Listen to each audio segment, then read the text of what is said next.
Missing in religion. What a horrible place to go.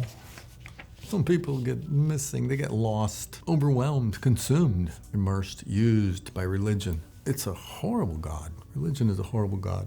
Makes slaves out of people. Some people are missing in action because they're missing in religion. So they never really reach for their life's purpose because there's always serving their religion and they're never really serving their God. They're really serving the traditions, their customs, the norms, and they end up serving their list of things, thinking that is worship.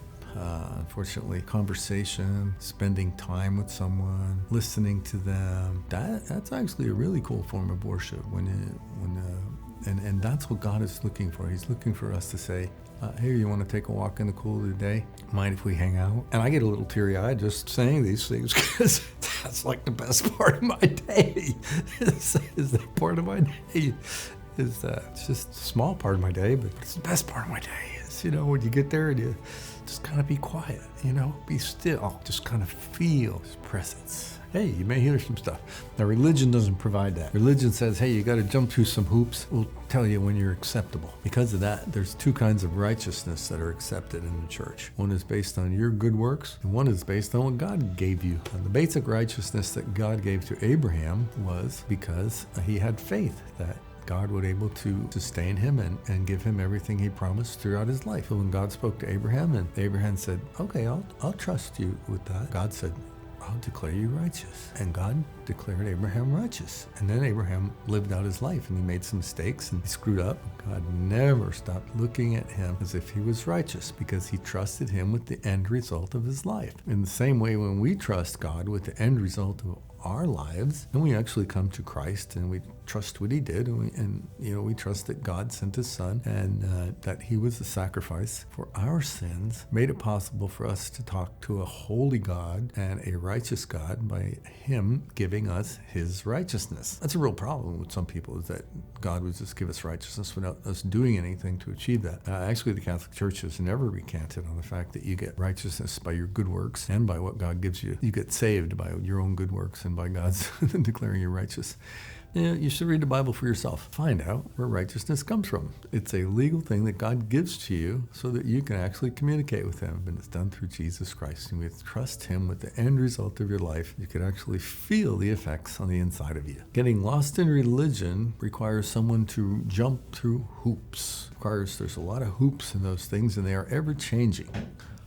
Religion has a lot of hoops, and they're never ending. They just keep changing them so that they keep you somehow hooked in on their programs. One of the horrible things in religion is that God is behind good and evil, is that he is the one that sends good and he sends evil. Well, that would mean that he has a dual nature, or that maybe he has a dissociated identity disorder, or maybe he just had a bad childhood and can't relate to people very good or something. I don't know that, but people have weird pictures of God, that like maybe he looks like Mr. Magoo, or maybe he's like the imp on some other weird fantasy shows or something like that. But I think the important thing is to allow God to present himself to us, and for us to say, yes, I'm open to that perspective. I'm open to God introducing himself to me as he is. But that would be hard. It would be hard for that to happen if someone believed that God was evil and then good, like he had a dual nature, like he had a dual personality. Okay, it's important to settle it once and for all that God is love. There's no fear in love.